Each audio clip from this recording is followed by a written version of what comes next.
설 명절은 잘 지내셨나요?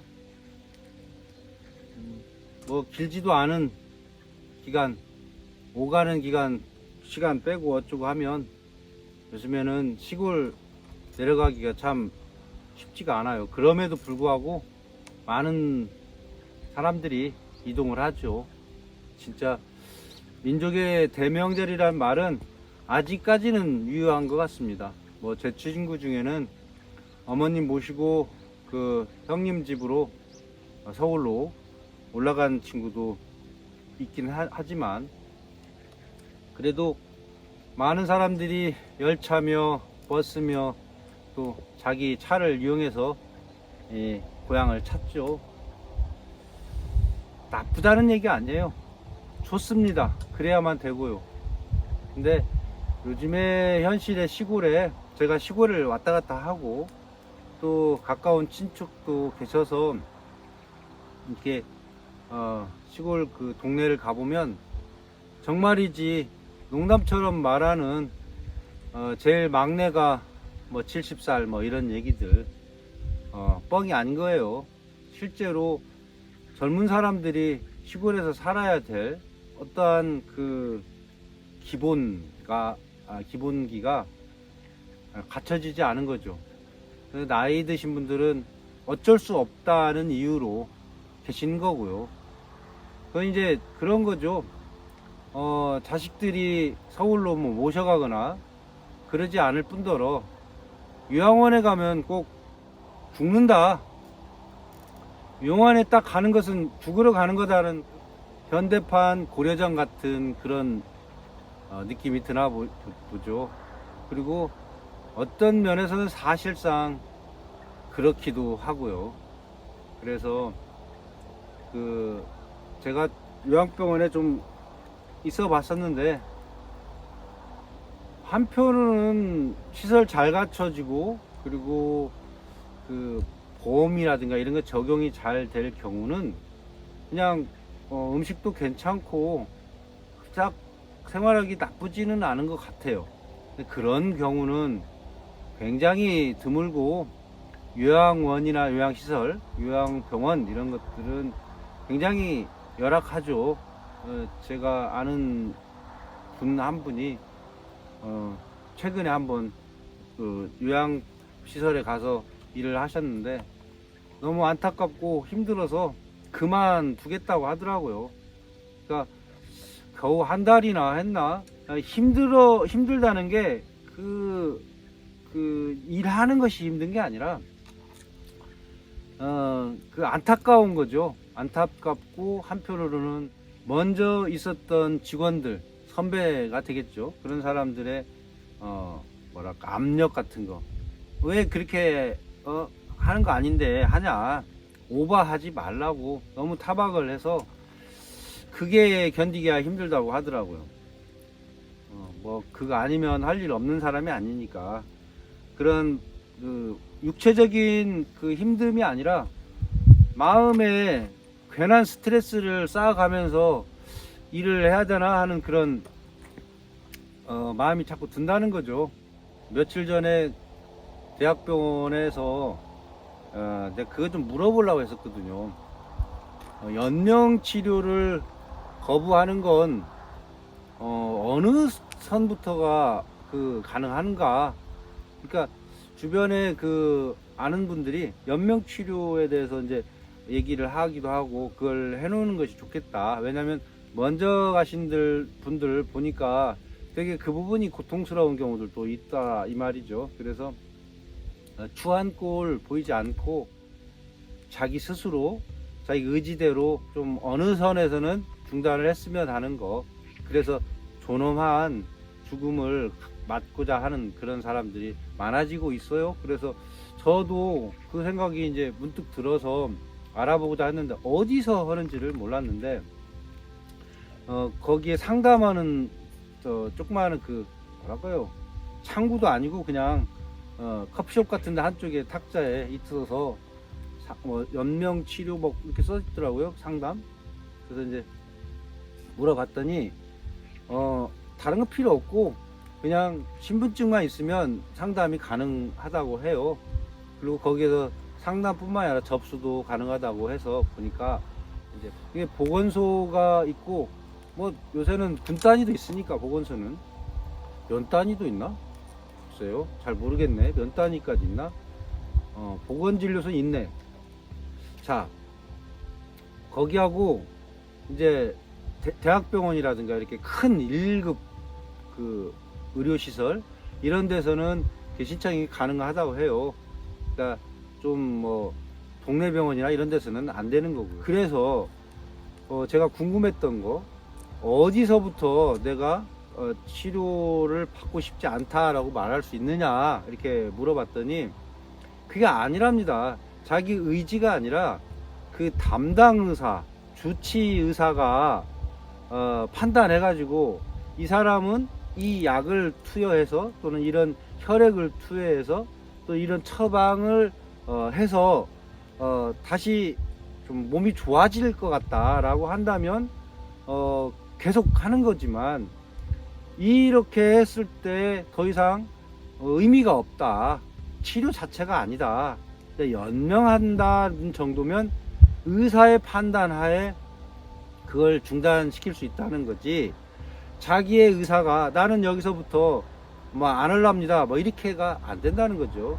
그러니까 결국에 큰 의미는 없고 다만 이제 의식불명인데 계속 산소호흡기나 뭐 그 중환자실에서 인공호흡기 뭐 이런 거 끼고 있는 거 이런 것은 문제인 거죠. 그럴 때는 가족의 동의하에 할 수도 있지만 그것도 되게 어려운가 봐요. 왜냐하면 아직 법상 그걸 임의대로 제거를 해가지고 목숨이 끊어진다면 그것은 말하자면 살인에 가까운 거죠.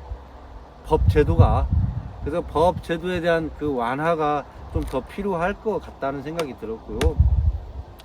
또 한편으로는 그런 거 말이죠. 존엄사에 대한 이야기. 지금 스위스에선가 그걸 하고 있죠. 그래서 스위스에는 존엄사를 하러 신청하는 사람들이 너무 많대요. 그래서 2년 전에 신청했는데 아직까지도 순서를 못 찾는 경우들이 많다고 하는데 그것은 뭐 왜 스위스만 그걸 해야 됩니까? 제가 생각할 때는 전 세계적으로 그 부분은 복지라는 이름으로 그건 좀 법제화 해야 된다는 생각이 들어요. 그러니까 이를테면 말 표현이 좀 거북할 수도 있는데 야생 동물이라든가 또는 버려진 개 뭐 이런 경우들 있죠. 보호받지 못하거나 아니면 보호할 사람을 찾지 못하는 경우 보호시설 같은 데서 이렇게 뭐 자기네들이 이제 뭔가 있겠죠. 그래서 주사를 하면 안락사를 하게 되는 안락사 시키는 방법이 있잖아요. 근데 동물들은 그렇게 해서 고통 없이 가능한데 인간한테는 왜 적용을 안 하냐 이거죠. 물론 인간의 생명이 귀하기 때문에 뭐 낙태 금지나 뭐 이런 거하고 동일하게 이런 그 죽음도 임의적으로 이렇게 하는 건 아니다라고 아직까지는 생각하는 모양이죠. 그런데 실제로 요양병원이나 요양원 같은 데 가 보면 그 엄청난 현실 앞에서 진짜 절망해요. 똥 오줌 막 그 가리지 못하고 정신도 없고 그러면서 계속 그 약물이나 주사나 이런 것들로 연명해 가는 죽지 않아요. 그것도 참 기술이긴 기술인데 그건 무슨 의미가 있을까 그런 생각을 하면서 필요하지 않나. 그리고 만약에 그 국회의원 같은 분들이 나와서 내가 저기 찍어주면 이거 한번 입법을 강하게 한번 추진해 볼랍니다. 그런 사람이 있으면 좀 찍어줘야 되지 않을까 그런 생각을 합니다. 그러니까 시골에 와서 이렇게 보면 명절에 잠깐 다녀가고 그 다음부터는 이렇게 쓸쓸하고 적막하고 또 농번기에는 그 논농사 말고는 할머니 할아버지들이 밭에서 일하는 게 너무 고통스럽고 힘들죠. 그리고 사고도 많이 나고요. 경운기라든가 이런 거 힘이 없어서. 그러니까 예전에는 가능했는데 그 가능하다고 생각하면서 계속 하는 건데 그게 가능하지가 않은 거죠. 이제 나이가 뭐 80 접어들고 90 대가 되면 어떻게 해요. 근데 해왔던 그런 뭐 가락이라 할까요? 그런 것이 있어서 포기 못하고 하다가 사고를 나는 경우를 많이 봐요. 그래서 이 농업, 농촌 문제, 이 문제하고 그 다음에 그 사람이 존엄하게 돌아갈 수 있는 그런 제도적 장치가 필요하지 않나, 그런 생각 시골에 올 때마다 합니다. 비껴갈 수 없어요. 꼭 우리한테 중요한 얘기이고, 그렇다고 해서 농촌을 포기할 수 없는 것이 뭐 2차 전지라든가 뭐 또는 반도체라든지 이런 걸로 우리나라가 이제 수출하고, 그래서 GNP, GDP 이런 거 다 높아지는 건 다 좋으나 그게 고르게 가는 건 아니잖아요. 어떤 면에서 기반시설 같은 경우는 혜택을 받겠지만 사람 개개인에는 그게 쉽지 않은 얘기죠. 빈부격차가 그런 점에서 구조적으로 심할 수 있다라는 생각 해보고요. 아울러서 농촌 같은 경우는 이렇게 버리면 안 되는 이유가 요즘에 지난번에도 설 때 사과 하나에 9,000원, 배 하나에 뭐 7, 8,000원 한 알에 그 정도로 이게 금액이 막 비싸져요. 그건 이제 수요와 공급의 이유겠죠.